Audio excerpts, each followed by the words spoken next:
Hi everyone. So I'm sitting here with Hi. Moses. You might know him already. So we're going to just be chatting about mental health, and in the month of June, it's actually Men's Mental Health Awareness. So I thought we can just have a chat and bounce some ideas off of how can we improve men's mental health for the month of June. Yeah. And I don't know if you want to start. I think it's just something that's for me personally.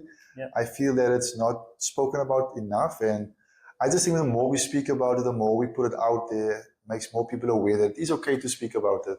Yeah. I don't know if people know my story. So I actually went through depression, and I think a big part of that was just kind of not expressing myself and not saying what I'm feeling, and it sounds so silly now, but it was just keeping everything in, and it's like you get so overwhelmed. And once I start speaking to people and saying, hey, Moses, I'm not feeling so good. I have this stress, that, and the other.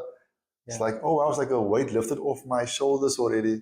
And even though my situation still like stayed the same. So I want to encourage people, especially I think living abroad, because you don't maybe find someone maybe that you feel so comfortable with here. True. You don't want to tell people maybe back home, Yep. I'm having this difficulty.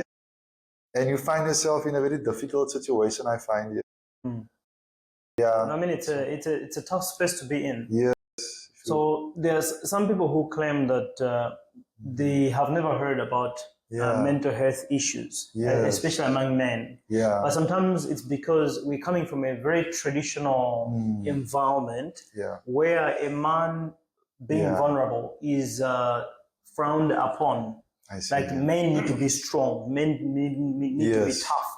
Yeah. Like pretty much men are seen as people who are always like militant. Yes. You can't be there breaking down and crying and complaining and vulnerable. Yeah. And that becomes a problem because mental health, when you look at the effects, not just mental health as a topic, why you have mental breakdown. Yeah. There are so many reasons. Sometimes it can be marital, sometimes it can just be work stress. Yes. It can be financial issues. Yeah. So there is always a root cause of why someone is breaking down.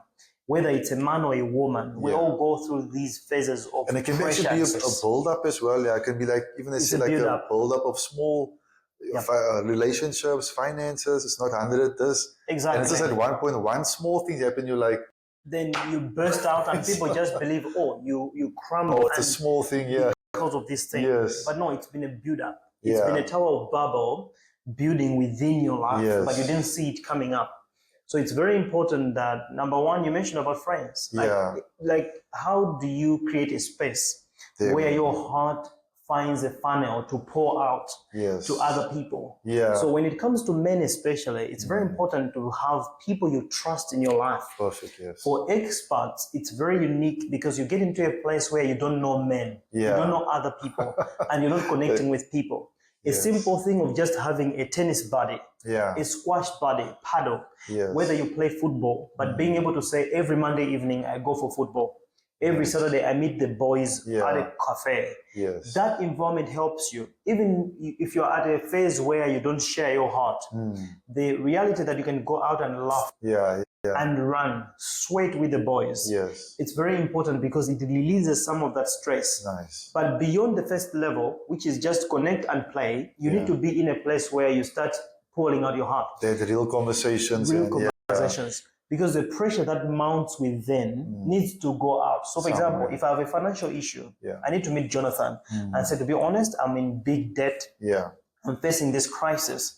By just sharing that element of my life, you advising me, giving me your own story. As you're saying, you lived in a time of depression. If you give me your story, I start getting confidence from that testimony where I feel like I can also overcome because I'm seeing a man who went through that life and they overcame. So it's very important to be open about these issues. There's shame. And if a person can't help you coming with finance, I can also then refer you, oh, I know this guy named Moses, speak to him. He might be able to guide you just in the right direction. So like you say, just speaking out helps so much. It does help. We don't need to be experts in this case. For example, I'm not a medical person. I'm not like a qualified mental psychologist, psychiatrist. and all those things. But we're talking from a practical standpoint. I say, like, how do I release my stress? Yeah. Like for me, probably it's running. Nice. I love running. So every Saturday morning I have long runs. Okay. During the week I go to the gym. I make sure that I need to exercise my core to be able to go on a trail and run. Nice. For some people it's cycling. Some people it's swimming. Sports actually forms a very important part of a man's life. Yeah. Because we are masculine, and so we always need to push something. Yeah. If I'm not pushing a tree, I'll push a tire. If I'm not pushing a tire, I'll hit my head on the wall. Yeah. Like I need to release energy. So most of us is sports. So if you find yourself just crouching within your sofa, watching TV all the time, binging on shows, and eating a lot. Social media, you realize that those are things that are not helping us in the long run. So we need to be able to pull out from those places and meet people and be involved in an active event. Yeah, you said about being macho as well. And I think, like you said, that military macho guy. Yeah. And I think the real macho people now is that person being like the courage to say, no, I'm not doing well, and putting out your hand. Correct. That's a new way to look after your mental health, because if you keep everything inside, it's just overwhelms a person. But speaking about finding friends as men, what has your experience been? Because even for me, even today still, it's quite challenging to find like-minded people, and people also, you know what happened to me once, I got a good colleague at work, so we've kind of connected really well. Yeah. South Africans mostly. The funny thing, we can't even see each other here in Qatar because we're so busy. The last time I saw him like relaxing, we relaxed together, was when we were in South Africa together. Leave. Then you take your business back home in South Africa, instead of you can't meet here. So it's so crazy. And another thing that we take for granted is the different personalities. Yeah. Because sometimes you feel like for example, I love talking. I'll meet a stranger and we can strike it like this and we'll start talking. But there are people who are so introverted. Yes. And it's not like a bad thing to be introverted. Sometimes being introverted. I feel I'm actually introverted. Yeah. But I feel I have to be now. You need to like come out a bit more, yes. Yeah, but it's not a problem being introverted. It's how you're born. And your uniqueness is meant to fulfill a specific purpose. Nice. For those of us who are like extroverts, our purpose is also very unique. Yeah. But now, whether you're an extrovert or introvert, you need someone in your life to walk this path together. Yes. So number one, of course, it's your spouse. If you're married, it'll be your wife, it'll be your husband that walks with you. Yeah. But on the other side now, for a feminine person, they need basically that femininity to basically express itself well when they're meeting the ladies. They're meeting the women, they're going out shopping, they're enjoying together. That's their thing. Yes. That's why sometimes when you go with your wife shopping, you're not super excited. You may just stand somewhere because she's enjoying shopping, but I don't enjoy shopping. Yes. Right? If I go to sports, pretty much I'll be running and hitting the ball, and my wife wouldn't be super excited watching me. He's like, why is he super excited? Yes. Because we are completely different human beings. Yeah. So it's very important, even here, being intentional in terms of discovering people with similar interests. Yes. Because honestly, you can tell me like, yes, it's possible maybe sometimes. Like you go through primary school, high school, university without touching any form of sport. It's possible. But if you did at least one single sport, just say, I love volleyball. I love handball. I love cricket. Just find a group that plays cricket every weekend. Yes. And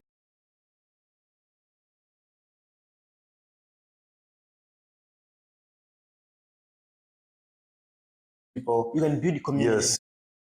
Even in the workspace. Like you can create a corporate group that plays chess. Nice. Or Toastmasters club where you guys just talk. Yes. You do public speaking. Creators, for example, we are creators, content creators. Yeah. So you can just meet with other content creators. Nice. You are a writer, because most writers are quiet people. Yes. But you love writing. Yeah. Get into book clubs. Meet other authors. That's it. I think, to be honest, when I now start looking around at, all the clubs and places here in Qatar, I was like, how come I never knew about this? Because I never actually looked, because I was like, my family and this. And like you said, I believe you have your family, you have your kids, you love them. But I feel as men, we need our own hobbies and things that make us also fun, that we want also do, maybe without them as well, yes. Exactly. Because it almost feels like, you still love them, but you just want to do your, for an hour or two, do your own thing as well, yes. Yeah. But I think it's important. They also love us, but they also want sometimes to just run away from us and do their own thing. Because they know that I'll stop their shopping desires. or whatever, right?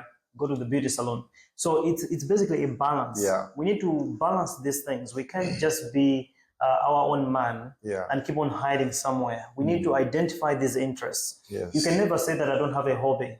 I don't like something. Even if you love food, be out there with other foodies and just learn how to cook. Visit a chef. Go into cooking classes. Like just enjoy your life doing something that you're passionate about. Because that actually helps a lot with your mental health. Clear the space in your brain to think about something different. That way, when you feel, to be honest, like when you feel that it's extreme, that maybe you've started these activities late, be open about it by finding yourself a psychiatrist or finding yourself a psychologist and being able to discuss these things with medical people who can at least advise you practically on how you can pull yourself. Thank you for sharing it, because I feel also like the financial advisor, like you say, sometimes you have to spend some money to, just get some direction. And I think the same, because I actually use it as well, the psychiatrist. And it was so fun. It was just fun. But very liberating, because it was like, okay, I can just pour my heart out for like an hour. And gives you direction and guidance. Okay, this is your plan. This is what you feel. This is what, okay, it makes kind of sense. And then gives you direction again, Yeah, because sometimes it's not all the time that you go to the psychologist and they recommend some form of medicine. As you've said, sometimes it's all about creating space for you to talk. And they talk, they encourage you, they advise you, and they work with you. Unless if it's an extreme case where they want to prescribe something. But most of the times is basically they know they have spoken to so many people with your condition, and they have gone to school to learn specifically those things that you're facing, so they know how to take you through that process. And like they say, the problem is if you keep it for yourself too long, then you get actually more severe. It's almost like a doctor. Exactly. If you break your leg and you're like, okay, I'm fine, I'll keep on running. I'll just limp the whole time, and then it gets worse. And then you go like, why didn't you come like 10 months ago? Exactly. So when the problem happens, speak to someone. If you can't speak to someone, that's up to you. To be honest, I felt with my situation, I never, to be honest, felt comfortable, because I felt it's so a unique situation, which it actually wasn't. And I think, like you say, sometimes you do feel you have a unique situation, so you want to be somebody private, and that's a safe space to speak to someone then. Exactly. Within the home, if you're still living with your parents, let's say you may be younger, you may be in your 20s, but you're not married, you're living with your parents. I mean, feel free to talk to your parents. At least one of the parents or both would be very close to you, and be open about them. If you're a young man, I would say be open with your dad. If you are a young lady, be open with your mom. If, for example, you are married, or you're married, be open with your spouse. If you're not married yet and maybe you're not living with your parents, be open with your best friends. Be able to identify who's your best friend. And a best friend is the one who can tell you everything about their life. And it's someone that you can tell them everything about your life without holding back, because they care truly about you. The best friend is not the guy you meet today and you tell them about all the sins of your life. It's someone that you've walked the path together, and you can trust them with your very life. That's what friends are for. So we need to be in a space where if we find ourselves without friends, or the best friends are the ones we have back home, then talk to the friends back home. If you want someone here, then cultivate a relationship. That's so important. So that you can have someone called a best friend in the current economy. Just to speak on that, in the economy, I feel that is so challenging to get, like you say, a best friend here, because people are always coming, going, and the hustle life is so much here. But like you say, I feel with my journey now, it is possible. But like you say, it takes a lot of work and effort from you. I almost feel you need to have like a joke to my, like an Excel document. Because you have so much planning for your finance, your health, but your relationships is like, okay, but you need to actually be so, okay, I didn't see this guy in like 2 weeks, I need to go check up on him, I need to do this, I need to message them. It's his birthday coming up, or I need to, Exactly. It's so important. And for men, it's very tough. We're not the kind of people whose love language is touch, voicing, gifts. All those things are like, why are you sending me a gift? Or why are you sending me this wonderful note in the morning, happy birthday? I don't like being happy birthday too. I just want my life, sleep, have my coffee, and enjoy. So you need to also understand. So if you're building a relationship with another guy, you need to understand how open are they? Yeah. So, for example, if for them gifts don't work, what they care for probably is just a big high five on WhatsApp, and that does for them. Yeah. Or you call them out, say, "Can we have a cup of coffee?" Yes. Or "Can we go for rugby this evening?" Or "Can we watch that match together?" Yeah. If that's basically their intimate language, then basically walk the path with them, because there are men who can't even give you a manly hug when you're greeting each other. It's like, why are you touching me? So you need to understand those spaces. You and there's different cultures as well, different cultures. So you can just run into someone's life. Make sure that you understand where they're coming from, where they're at in their life, and move progressively. As they get comfortable with you, you find that they get closer. And as they get closer, you be the first one to be open with them about your issues, and they'll start being open with theirs. So the best. It's possible to build a new friendship altogether in a place like Doha, and with someone who's coming from Cuba, someone coming from Egypt. And over time, you realize that this person becomes your best friend forever. You go back to South Africa, but you're still contacting this guy who's in Egypt because he's now your best buddy. He comes to South Africa, he wants to stay in your home. You fly to Cairo, you want to stay in his house. So it's possible to do that. Don't be restricted. I'm telling you, there's something that I know which is for real. If you had best 10 friends, which is very impossible back home, when you live outside for 20 years, barely are those guys your best friends. You'd keep one, you'd keep two, you'd keep three at most. Most of them, they don't even want to see you. You fly back home, you don't think about them. They don't call you, they want to come to your house. They want to come to the airport. Right? So you need to start realizing, as a trotter or a global trotter, you need to make sure that you establish strong partnerships and friendships everywhere you go. Wow, that's actually powerful. And like you say, it can be actually back home. Somebody you say, it can be like, I feel I want to ask maybe, how do you feel like online? So like, someone in Dubai, or you can still have, like you say, close relationship with them, even though they're not with you physically, keeping in touch with one another. And then once you meet up, you're like, oh, best buddies again. Exactly. And you know what? Like for someone who's still single, and you can easily fly into Dubai, fly into another place, Hong Kong, and meet a friend. Cultivate those relationships by traveling, meeting people, or maybe planning trips together. You can say, we're going to Turkey together with my buddy who's in Hong Kong. You meet in Turkey.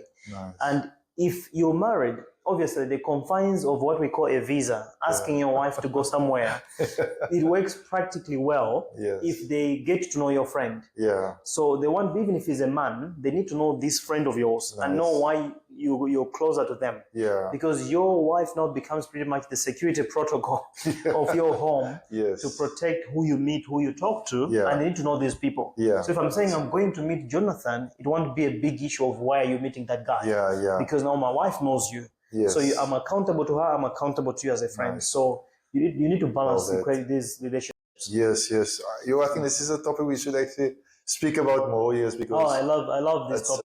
It's something I think people don't speak about much, especially in this climate. And I think being abroad so long, but also on men as well, before we go, I really believe, like you said, having that sports, and I feel also like men, we have almost like always should be on like a mission. Because I don't know, so younger, your mission is to finish school and get good grades and, survive that. And it's like, okay, get a wife, try to get the family. Now settled with a wife. You click that and you're like, okay, I've done it. Then it's like, and I think also with me, sometimes you get to a point like, so what's the next mission? And you can sometimes get into a plateau. And I think that's where I come with my life coaching as well, where I found myself there. It's like, no, but I have another mission to help others to maintain your life as good, and also just to help and support others where they can also get to the next level as well. Because if you're a person of faith, you do believe that there's always a purpose. That God has a purpose for you. So when you land in a place where you feel like there's nothing that you're looking up to, you always need to be able to seek from within and be able to ask God to show you where you're supposed to go. And once you have that purpose, so let's say you've achieved whatever you wanted to achieve. Maybe it was, as you said, it was a job, now you have a job. And now that job starts to become a vacuum. You've found a beautiful wife, and now you feel like, okay, what next? Then you have beautiful kids. You go like, what do I do with these people, right? So you need to always be able, and you're a leader, remember, because you're now the head of pretty much, in quotes, that home, especially for men. So now you're saying that, where do I take these people to? So you always need to be working on the next big project. So there's always the biggest project, which is the next 30 years, the next 40 years, the next 50 years. Then there are always these milestones where you say, in the next 10 years, this is where I want to go. And where I'm going, my family is going to follow me. So if we find ourselves there, we find ourselves more satisfied and more fulfilled. And once we hit the 10 years, we're again working towards the 30 years goal. So you're always running towards something. If you find a man walking without a purpose, that vacuumness can destroy you. That emptiness can destroy you. That's why you find that if there is no vision at all, you are going to perish. And on a minimum, you need to be exercising your body. You need to be thinking. You need to be studying. You need to be working towards something. If you feel like you're too idle but you have ideas, start writing a book. So the book takes you 2 years or 1 year. Or using social media to I mean, just like getting on a platform and like what you're doing now. Out, you are a teacher. Teach, because you're developing a talent and a skill and you're moving towards it. If you're a good worker, meaning that you're a talented employee, your vision is to change companies, to change corporations. Make sure you still have a vision. Today you are just an associate. It means you're moving towards becoming a manager.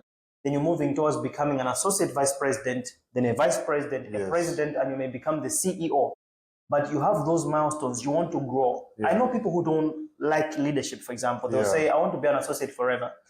That is them, right? If they feel fulfilled in being an associate forever, it's them. Or like you said, they might be fulfilled in that their career area, and they excel maybe spiritually or in other areas where they want to excel. In other areas, But like you said, you must have like a target or a mission that you need to run to.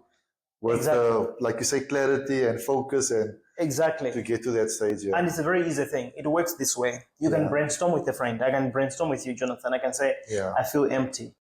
What do you think would be good for me with my skills and my talents? You know me. What do you think I can do in the next 5 years to become something or to do something tangible? With my skills and maybe with my papers that I have, what do you think I can do?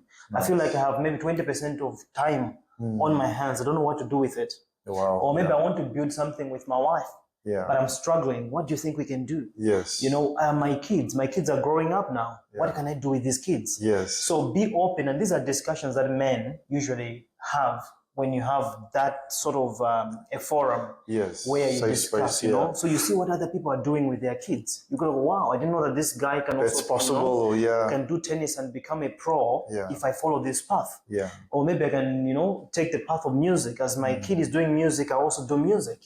I can do theater. I can actually, apart from just being a paramedic or an accountant, I can end up actually being a physical trainer. Or fitness trainer.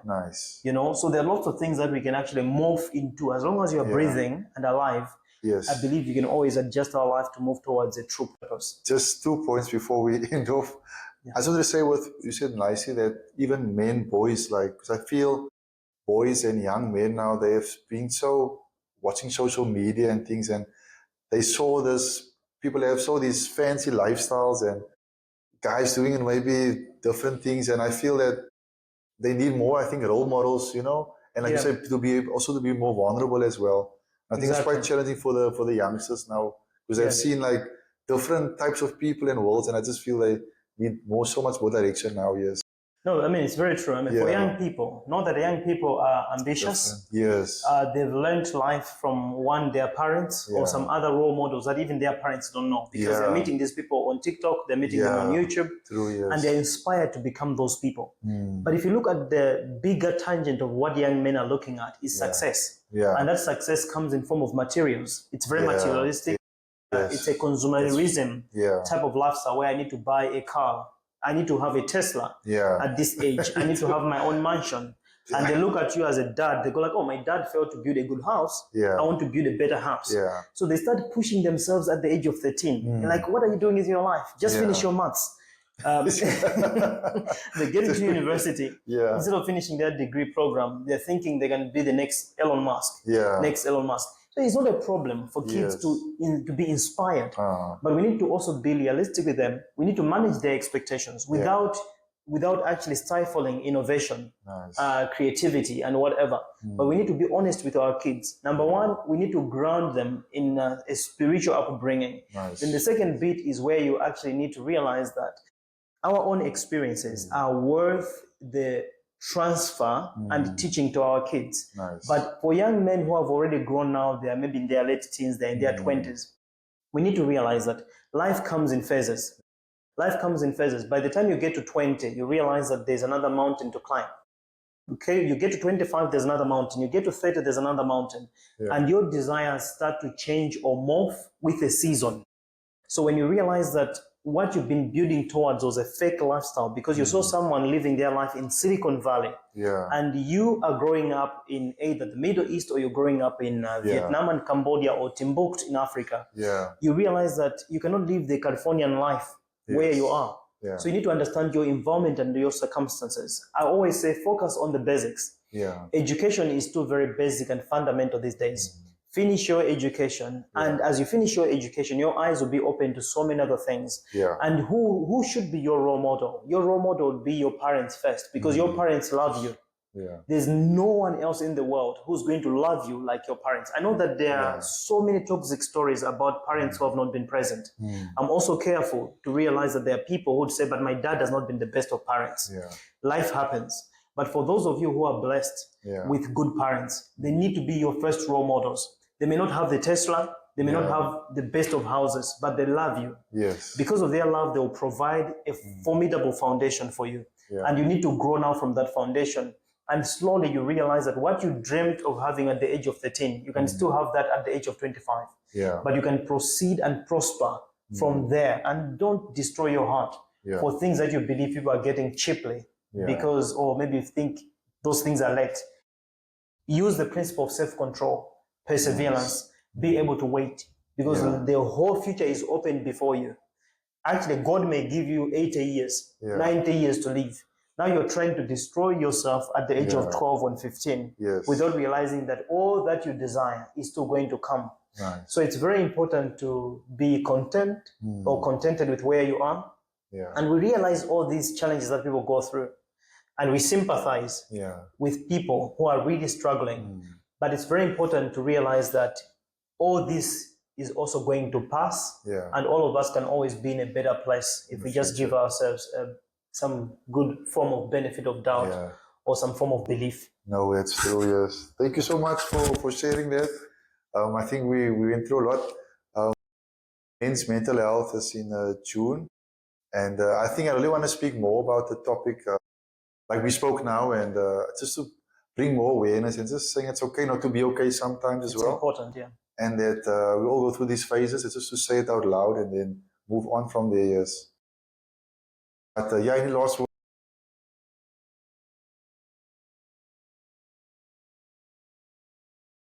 People. I think and relationships. For this discussion, especially men, because we society expects a lot from us. They expect us to be very present, to be tough, to be providers, to be leaders, not just for our wives, and to be leaders even for our children. And sometimes it weighs upon heavily on us. But we need to be patient with ourselves.